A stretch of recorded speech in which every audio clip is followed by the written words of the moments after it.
नमस्कार, भारत न्यूज में आप सभी का एक बार फिर से बहुत बहुत स्वागत है। आपको बता दें कि मकराना प्रधान एवं भाजपा प्रत्याशी सुमिता भिंचर एवं उनके ससुर पूर्व विधायक श्रीराम भिंचर ने आज प्रेस कॉन्फ्रेंस कर सुमिता भिंचर के दादा के द्वारा जमीन हड़पने के आरोप को बताया गलत।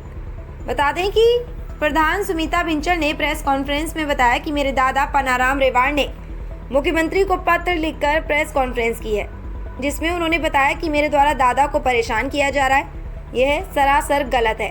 मैं जब प्रधानमंत्री तब बेसरोली में मेरा जनता द्वारा स्वागत किया गया, जिसमें दादा ने खुश होकर 51,000 दिए। 24 वर्ष की नौकरी में जो रुपए दादा को मिले, उसमें से 54 बीघा ज़मीन बेसरोली में खरीदने की बात कही, ये भी गलत है, क्योंकि मेरे पिता व चाचा ने भी अपनी तनख्वाह से रुपए दिए। जो ज़मीन खरीदी, मेरे दादा परिवार में सबसे बड़े होने के कारण दादा ने अपने नाम से ज़मीन की रजिस्ट्री कराई, जिसमें मेरे पिता बड़े हैं।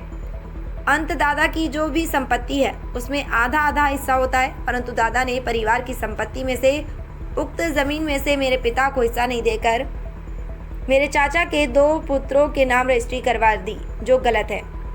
बता दें कि मेरे दादा ने मेरे द्वारा दादा को परेशान करने की बात गलत की है तथा परेशानी की वजह से दादी की मौत होना बताया, जो कि गलत है। दादी की मौत हृदय गति रुकने से हुई है। प्रधान बने हुए मुझे 4 वर्ष हो गए हैं। मेरे दादा ने प्रेस कॉन्फ्रेंस में कहा कि मैं राजनीतिक पद पर होने के कारण मेरे द्वारा ज़मीन को कुर्क करने की बात कही है। अगर मैं ऐसा करना चाहती तो पूर्व में भी ऐसा कर सकती थी, लेकिन मैंने कभी भी अपने राजनीतिक पद का दुरुपयोग नहीं किया। ये समस्या 4 वर्ष पुराना पारिवारिक विवाद है, जो सामान्यतः कई घरों में होता है। फिर भी कभी मैं इस समस्या में स्वयं को सम्मिलित नहीं किया। मेरे पिता राज्यपाल सिंह रेवाड़ जो और उनके पिता पन्नाराम रेवाड़ के बीच का विवाद है, जिसमें मैंने कभी हस्तक्षेप नहीं किया है। आज अगर ये पारिवारिक विवाद में मेरा नाम लिया ही जा रहा है, तो मैं दादा वाली बात का खंडन करती हूँ कि मैं आज तक ज़मीन मैटर में कभी शिकायत नहीं करवाई। अगर मेरे सम्मिलित होने का कोई सबूत हो तो मेरे सामने लाएं, अन्यथा ये केवल मुझे बदनाम करने की साजिश है।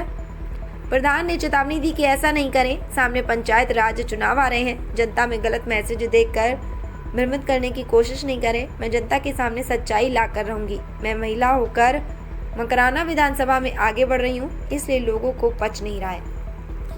विक्रम सिंह चौहान की खास रिपोर्ट। एक बात कहना चाहूँगी, सत्य कभी दावा नहीं करता कि मैं सत्य हूँ, लेकिन झूठ हमेशा दावा करता है कि मैं ही सत्य हूँ। आज दिनांक 6 तारीख को मेरे दादाजी ने मुख्यमंत्री जी को पत्र रखकर प्रेस कॉन्फ्रेंस की, जिसमें उन्होंने बताया कि मेरे द्वारा उनको परेशान किया जा रहा है, जबकि मेरी दादाजी से बात हुए 4 साल हो गए हैं।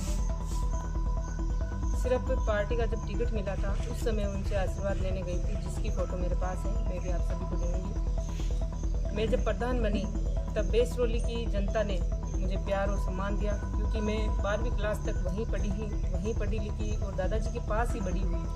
तो वहाँ की जनता ने जब सम्मान समारोह रखा, उसी के अंदर मुझे 50,000 रुपये दादाजी ने खुशी होकर एक लिफाफे में बंद करके दिए थे, और उन्होंने खुद ने ये रिपोर्ट वहाँ के नांदोल की जो कड़वा साहब पत्रकार हैं, उनसे ये रिपोर्ट छुपवाई थी। बात कर रहे हैं ये रहा सवाल जमीन कुर्क का, तो ये जमीन कुर्क का मामला जो है 2021 से चल रहा है, आज का नहीं है, 2021 है।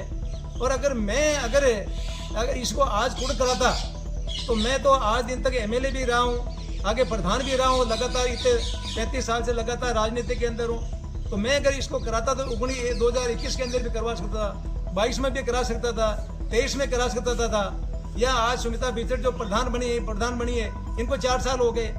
तो ये जो अगर हमें कराना होता तो हम पहले भी करा सकते थे, लेकिन हम इस मसले के अंदर, क्योंकि इनका पिता पुत्र का मामला है, ये जाने इनका काम जाने, मुझे कोई जमीन इसमें लेना नहीं है, न मुझे कोई संपत्ति लेनी है। और मैंने तो जब इनके प्रधान जी के चाचे के लड़के की शादी थी, वो चाचा खुद आए थे इनको लेने के लिए सेम डे, कैसा आप हमारी शादी में चलो। इन्होंने कहा मैं आज कैसे चलूँ, मैं आज सेम डे, और मेरे पिताजी को आपने याद ही नहीं किया तो मैं कैसे चलूँ। तो हमने तो उनको ये कहा था कि भाई हमको आपको ये हो कि ये संपत्ति मुझे चाहिए, तो मैं तो स्टाम्प पे लिख के दे दूँ। इन्होंने कहा कि मैं स्टाम्प पे लिख के दे दूँ। 20 जने आए थे, कम से कम, एक नहीं 20 जने, उनके सामने हमने कहा कि ये हमें नहीं चाहिए, ये तो इन्हीं को चाहिए, ये जाने इनका काम जाने, ये परिवार का मसला है, इसमें मुझे कोई लेन देन नहीं है। तो ये मामला जो है सिर्फ राजनीतिक मसला है, राजनीति में मुझे बदनाम करने की बात कर रहे हैं।